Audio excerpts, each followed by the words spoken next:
we didn't get to where we are overnight. What's gone on in society, I believe, was discussed 30, 40, 50, 60 years ago in little rooms with psychopaths that laid down the future for the human race and got us to where we are today. Well, Friedrich Bastiat once said that when a group of men living together in society for which plunder is their lifestyle, they will create in that society over the course of time a group of laws that authorize it and a moral code that glorifies it. And we are stuck in the middle of that system right now. A system built by satanic pedophiles for satanic pedophiles, and isn't it gravy? Right? So you can lie to people, you can cheat people, you can kidnap their children, you can murder them, you can torture them, you can experiment on them, you can do anything. They're slaves, right? Imagine how much you could get accomplished with 7 billion slaves. Why would somebody want to do this? Why would somebody want to do that? Well, it's a question, you know, why do serial killers kill people? You know, it's in their nature.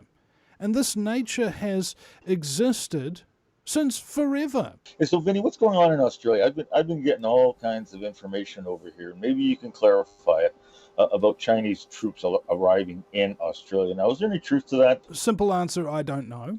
However, Okay. we've had multiple reports of that happening. When you have multiple reports, there's a reason to look into it because there's usually not nothing to it. Right. But we've also had reports in New Zealand of large quantities of Chinese people, including one who had 180 kilos of baggage allegedly being flown into Auckland and coming out to the hotels and things of that nature. So there is a lot of suspicion.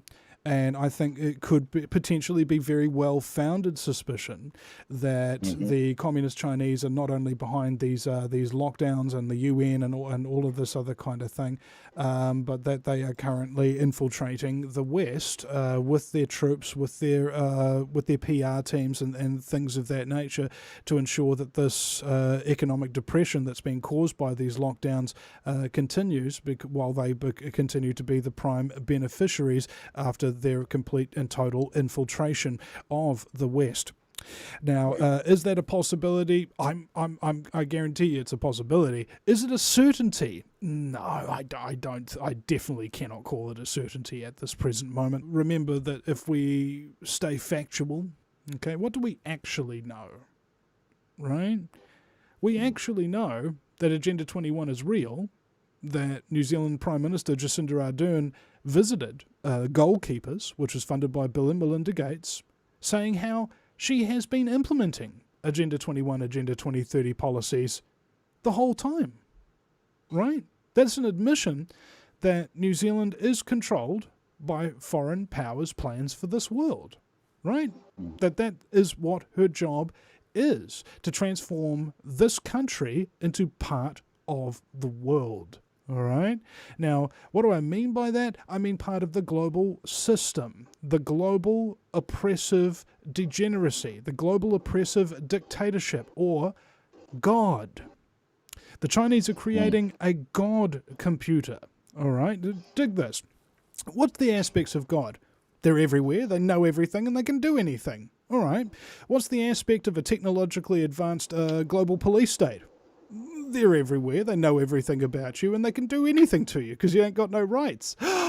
They're creating a God system. That's what the 5G is about, folks. People talk about the cancer problems with the 5G, and sure, I mean, even cell phone cancer has been classified by the WHO itself as possibly a Class B carcinogen.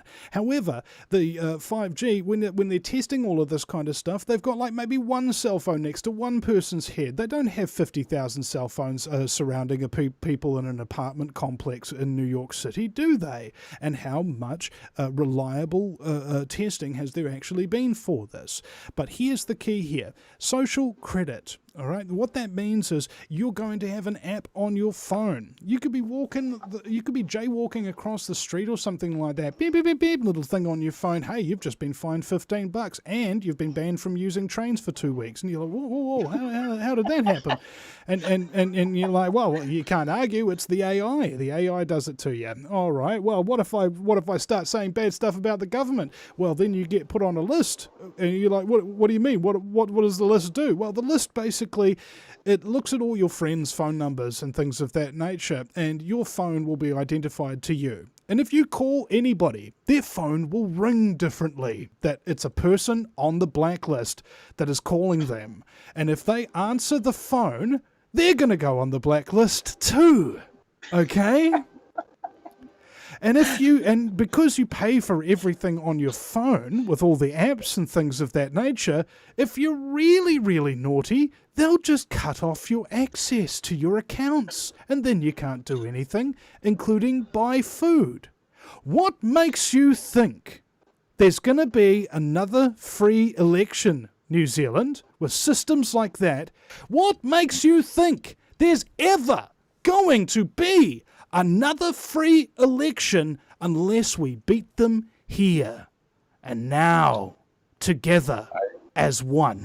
If we join, we can win. And if we win, well, then we'll have something that none of us have ever had before, a country of our own.